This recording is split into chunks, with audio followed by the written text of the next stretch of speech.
తెలంగాణ రాష్ట్రంలో టీఎస్పీఎస్సీ ఆధ్వర్యంలో నిర్వహించినటువంటి పరీక్షల లీకుకు సంబంధించి భారతీయ జనతా పార్టీ మొదటి నుంచి చాలా స్పష్టంగా టీఎస్పీఎస్సీ ఉన్నతాధికారులు, టీఎస్పీఎస్సీ సెక్రటరీ, టీఎస్పీఎస్సీ యొక్క చైర్మన్ యొక్క ఇన్వాల్వ్మెంట్ ఉంది అనేటువంటి అంశాన్ని మొదటి నుంచి ఆ పార్టీ శాసనసభ్యునిగా ఒక న్యాయవాదిగా నేను వాదిస్తూ వచ్చినటువంటి మాటల్ని తప్పనిసరి పరిస్థితులలో ఈరోజు సిట్ టీఎస్పీఎస్సీ చైర్మన్ గారికి, సెక్రటరీకి నోటీసులు ఇచ్చినట్టు కనబడతా ఉంది.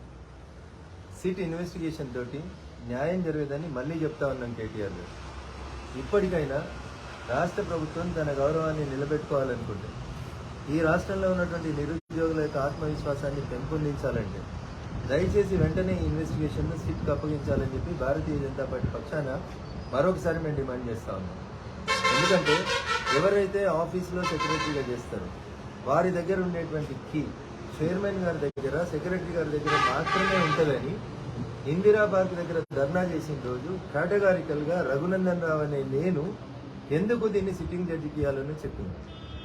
అయ్యా కేటీఆర్ గారు, ఇంకా ఈ పాపం మీ మెడకు చుట్టుకోకంటే ముందే జనార్దన్ రెడ్డి గారు జిహెచ్ఎంసీ కమిషనర్గా మీకు చేయాల్సినవన్నీ చేసిరు.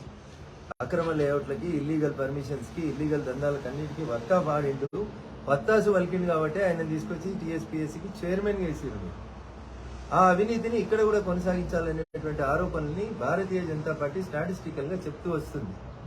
దయచేసి మీరు అర్థం చేసుకోవాల్సింది ఏంటంటే కేటీఆర్ గారు, వేషజాలకి పంతాలకి పోకండి. వెంటనే దయచేసి ఈ ఇన్వెస్టిగేషన్ని ఒక సిట్టింగ్ జడ్జి గారికి ఇవ్వండి.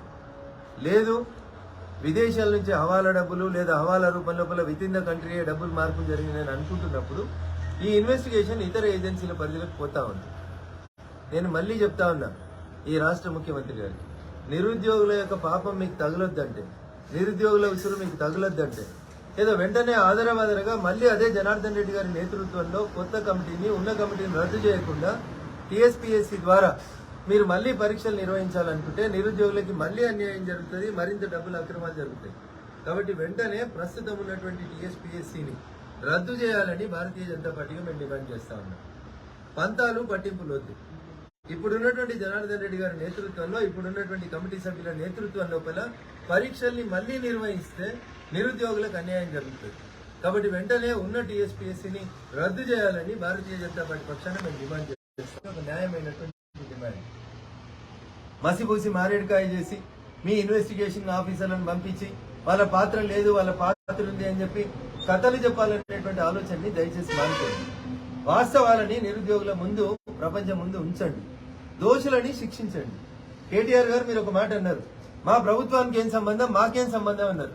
మీకు ఏం సంబంధం లేకపోతే దీంట్లో ఇన్వెస్టిగేషన్ నిజాయితీగా జరిపిస్తే 30 లక్షల మంది నిరుద్యోగుల యొక్క గోస, ఉసురు మీకు దాగకుండా ఉంటుంది.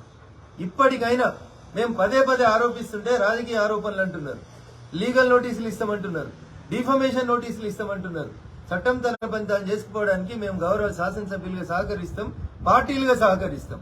కానీ పల్లెటూర్లలోకి వెళ్ళొచ్చి హైదరాబాద్ లో ఉండి కోచింగ్ సెంటర్లలో మగ్గుతున్నటువంటి ఆడపిల్లలు, నిరుద్యోగులు ఇంకా బాధపడకూడదంటే దయచేసి వెంటనే టీఎస్పీఎస్సీని రద్దు చేయాలని భారతీయ జనతా పార్టీ పక్షాన డిమాండ్ చేస్తా ఉన్నాం.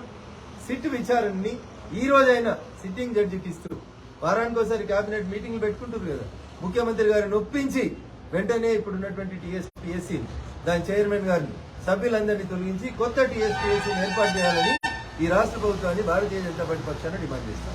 హాయ్ ఫ్రెండ్స్, మా టుడే టుమారో యూట్యూబ్ ఛానల్ చూస్తున్నందుకు చాలా థ్యాంక్స్. మరిన్ని లేటెస్ట్ వీడియోస్ కోసం వెంటనే సబ్స్క్రైబ్ చేయండి.